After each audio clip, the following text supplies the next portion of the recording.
Hello friends, Radhe Radhe, हर हर महादेव। मैं मीनाक्षी एक बार फिर से आपके सामने अपने नेक्स्ट वीडियो के साथ प्रेजेंट हुई हूँ। तो चलिए शुरू होने से पहले फटाफट से बताइए आप सभी लोग कैसे हैं। I hope you are happy and healthy. तो चलिए इसी के साथ मैं आज का टॉपिक आपके साथ शेयर करती हूँ।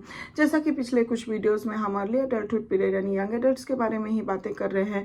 हम उनके कुछ मैरिटल एडजस्टमेंट्स की बातें पिछले कुछ वीडियो से शुरू किए थे, जहाँ पे हमने उससे रिलेटेड बहुत सारी जानकारियाँ ली कि मैरिटल एडजस्टमेंट्स किस प्रकार के होते हैं, किस तरह की प्रॉब्लम्स आती हैं, यंग एडल्ट्स फेस करते हैं, यंग कपल्स फेस करते हैं, किस तरह की डिफ़िकल्टीज़ और बैरियर्स वो फेस करते हैं अपने मैरिटल एडजस्टमेंट्स में। तो इस तरह की अनगिनत बातें हमने की थी। यहाँ तक कि ये भी जाना था कि कुछ ऐसे 4 ऐसे ज़रूरी कॉमन फैक्टर्स और इम्पॉर्टेंट फैक्टर्स हम देख सकते हैं जो होते हैं, जो इम्पॉर्टेंट एडजस्टमेंट हम कह सकते हैं उनको करना पड़ता है अपने मैरिटल हैप्पीनेस को बनाए रखने के लिए और एडजस्टमेंट करने के लिए।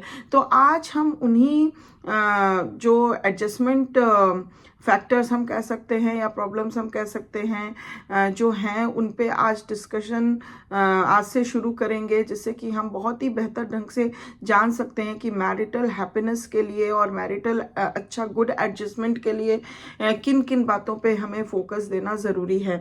तो आज हम देखेंगे इस सेशन में कि एडजस्टमेंट टू अ मेट, कि जो भी हमारा मेट होता है, मतलब कपल जो होते हैं, जो भी अदर कपल होता है, उसके साथ हमारा एडजस्टमेंट कैसा है और किस प्रकार से करना पड़ता है और किस तरह से एडजस्टमेंट करनी पड़ती है, जिससे कि हम अपने मैरिटल एडजस्टमेंट को बेहतर बना सकें और मैरिटल हैप्पीनेस हम एंजॉय कर सकें। तो ये बहुत ही इम्पोर्टेंस रखता है कपल्स की लाइफ में। तो आज हम इस पे थोड़ा एडजस्टमेंट टू अ मेट पे फोकस करेंगे, जो कि बहुत ही ज़्यादा इंफॉर्मेटिव होने वाली है, बहुत ही एक्साइटेबल होने वाली है। तो I request all of you my dear friends to please be remain in the session till the end to get the whole information. और आगे बढ़ने से पहले if you haven't subscribe my channel, please subscribe it to get these kind of wonderful and informative videos later on also. तो चलिए इसी के साथ सेशन को आगे बढ़ाते हैं। तो जब यंग एडल्ट्स या यंग कपल्स हम कह सकते हैं एडजस्टमेंट टू अ मेट की बात हम करते हैं, ये बहुत ही इंपॉर्टेंस रखता है उनकी लाइफ में। और it is the first major adjustment problem in marriage is to adjustment to a mate, जो कि एक बहुत ही बड़ी डिफिकल्टी और प्रॉब्लम के रूप में एक यंग कपल के सामने आता है when they have to adjust with their mate. तो ये एक बहुत ही ज़्यादा इम्पोर्टेंस रखता है। इंटरपर्सनल रिलेशनशिप्स की जब हम बात करते हैं, that play an important role in marriage as in friendship and business relationship. तो फ्रेंडशिप में या फिर बिजनेस रिलेशनशिप में जितना ही ज़्यादा इम्पॉर्टेंट रोल इंटरपर्सनल रिलेशनशिप करता है, उतना ही इम्पोर्टेंस वो मैरिज में भी रखता है। इंटरपर्सनल रिलेशनशिप का इम्पोर्टेंस मैरिज में भी बहुत ज़्यादा होता है। However in the case of marriage जब हम देखते हैं, the interpersonal relationships are far more difficult to adjust to than in social और business life, because they are complicated by factors not usually present in any other area of the individual's life. तो जैसा कि हम अभी बोले कि interpersonal relationship is one important in marriages, also likewise in the business और professional life और इन friendships. तो हम देखते हैं कि भले वो इंपॉर्टेंस रखता है, लेकिन अगर हम मैरिज में देखें तो it becomes very very difficult to adjust with a mate, और इंटरपर्सनल रिलेशनशिप बनाना becomes very difficult as adjust to the social और बिजनेस लाइफ। इसका ये कारण होता है because they are complicated by, because these interpersonal relationship in marriages are far more complicated by some of the factors that usually not present in the social and in the other areas of the individual's life। तो इसलिए ये थोड़ा ज़्यादा complicated हो जाता है बनाने में।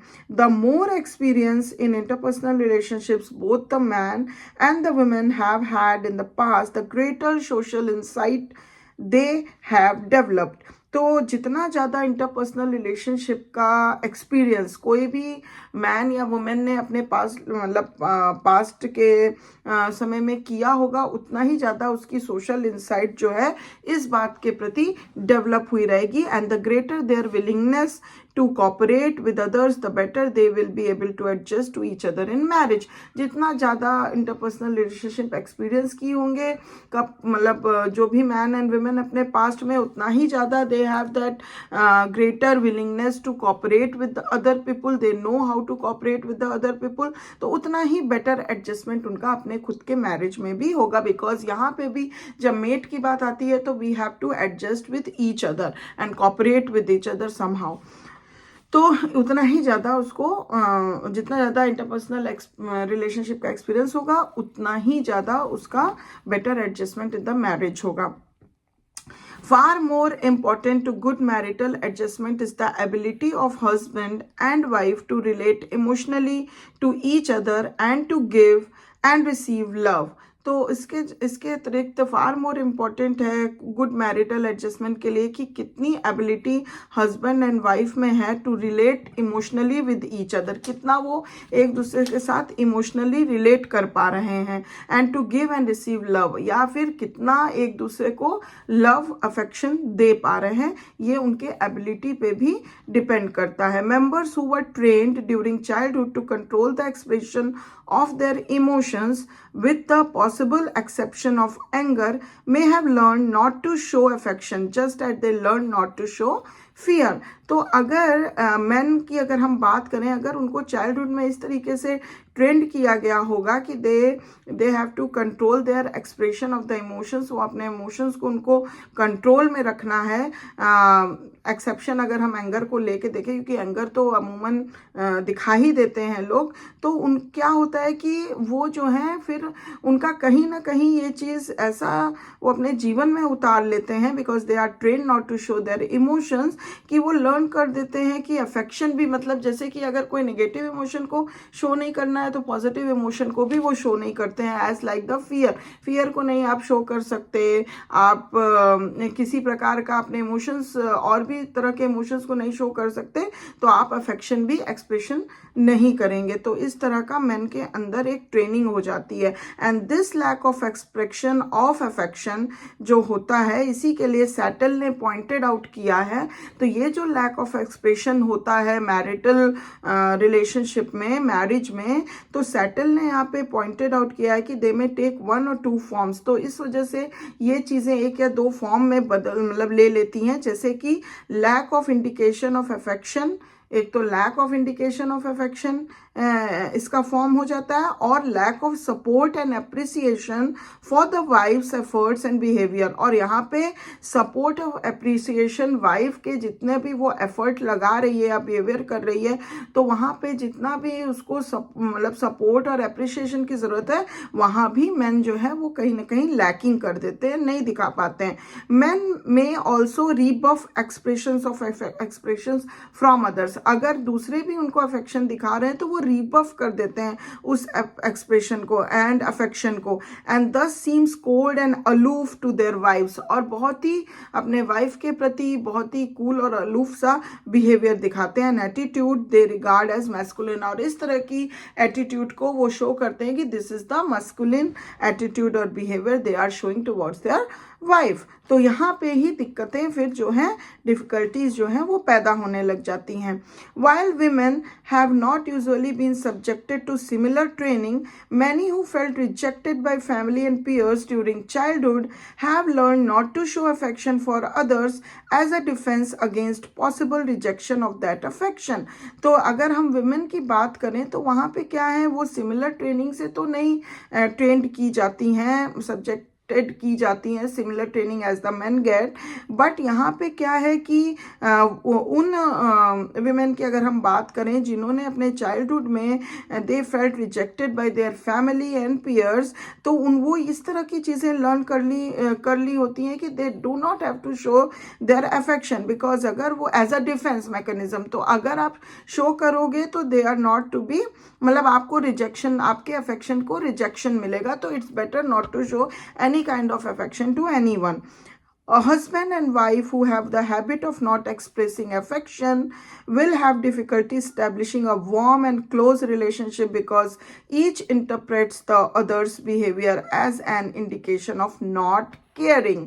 तो यहाँ पे क्या हो जाता है कि हस्बैंड और वाइफ जिनकी ये हैबिट होती है that they are not expressive and they are not expressing their affection towards each other, तो वहाँ पे क्या होता है, वहाँ पे वो एक दूसरे के साथ वार्म और क्लोज रिलेशनशिप नहीं डेवलप कर पाते हैं, नहीं इस्टेब्लिश कर पाते हैं, और जिस वजह से उनके इस तरह के एक दूसरे के बर्ताव को इस तरह से इंटरप्रेट किया जा सकता है कि they are eventually not caring towards each other. वो नॉट केयरिंग है, वो एक दूसरे के प्रति केयर ही नहीं करते हैं। इस तरह की बिहेवियर और एटीट्यूड को इस तरह से इंटरप्रेट हम कर सकते हैं या करा जा सकता है। एक दूसरे हस्बैंड वाइफ भी एक दूसरे को इसी तरह से इंटरप्रेट करते हैं।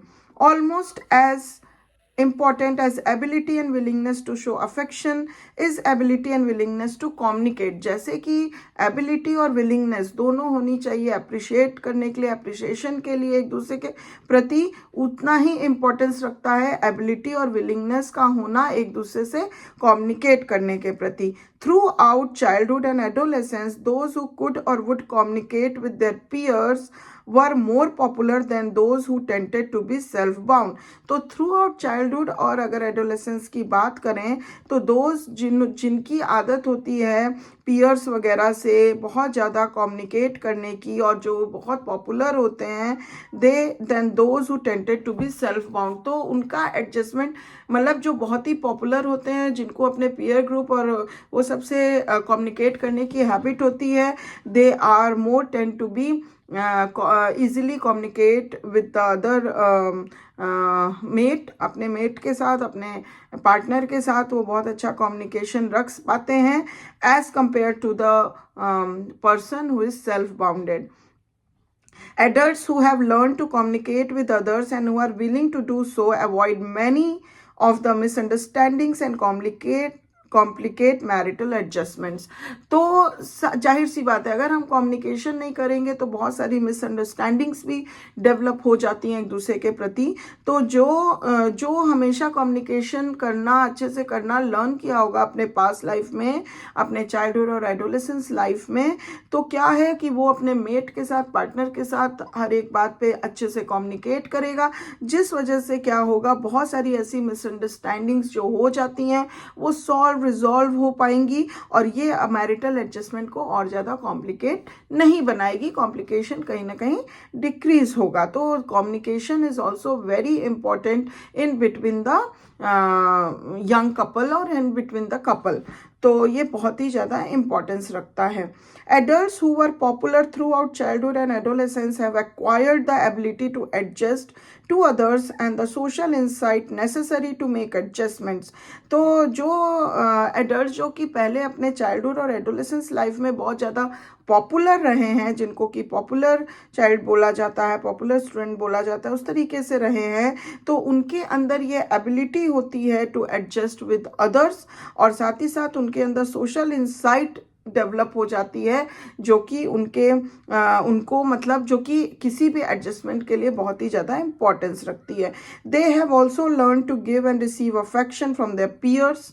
वो इस वजह से वो बहुत ज़्यादा ये भी लर्न किए हुए रहते हैं कि एक दूसरे की जब पीयर ग्रुप में वो रहते हैं, they learn how to give and receive the affection to each other. तो वो फिर जब मैरिज में आते हैं वो अपने मेट से भी उसी प्रकार से गिव एंड टेक कर पाते हैं अफेक्शन का, and to communicate with them, जो सीखे रहते हैं पहले अपने पेयर्स के साथ अच्छे से कम्युनिकेट करना, तो they will easily communicate with their partner also after marriage. तो and to show that they enjoy being with them and value their friendship. और जिनको ये रहता है कि जब चाइल्डहुड और एडोलेसेंस लाइफ में वो फ्रेंड्स के साथ बहुत ही ज़्यादा घुल मिल के रहते हैं, तो उनको भी वो वैल्यूड करवाते हैं कि हाँ, आपकी फ्रेंडशिप को मैं बहुत इंजॉय कर रहा हूँ। तो इस तरह की जो टेंडेंसी जिस एडल्ट्स में रहती है, जो पास्ट में इस तरह की ट्रेनिंग और ट्रेंड रहते हैं और सीखे हुए रहते हैं, वो अपने पार्टनर के साथ भी उसी तरह उनको भी फील कराते हैं, बीइंग वैल्यूड कराते हैं, अफेक्शनेट होते हैं, कम्युनिकेट करते हैं अच्छे से, तो वहाँ पे क्या होता है, मैरिटल एडजस्टमेंट्स काफ़ी अच्छा बन पाता है। These experiences go a long way toward making marital adjustments easier. तो ये चीज़ें जब लंबे समय तक चलती हैं तो it makes the marital adjustment much more easier. However, other factors contribute to the ease or difficulty with which the adult adjusts to a mate in marriage. लेकिन इसके उपरांत कुछ ऐसे important factors हैं जो कि influence करते हैं किसी भी young couple के marriage adjustments को, जैसे कि वो कुछ easy भी बना देते हैं adjustments को, marital adjustments को एक दूसरे के प्रति, और कुछ difficulty भी पैदा करते हैं। तो ऐसे कुछ factors हैं जो बहुत ही ज़्यादा influence करते हैं adjustment को to a mate, एक दूसरे से एडजस्टमेंट करने में। तो ये जो फैक्टर्स हैं ये मैं अपने अगले सेशन में लेके आऊँगी, इस पे डिटेल पे मैं बात करूँगी। चलिए इसी में अभी थोड़ा और आगे मैं बढ़ती हूँ, आगे बताती हूँ। The present trend toward living together और cohabitation among many adolescents and young adults, specially those who are still in college और professional training school, has been found to ease the adjustment problems to a mate. तो जैसे कि अगर present trend को देखा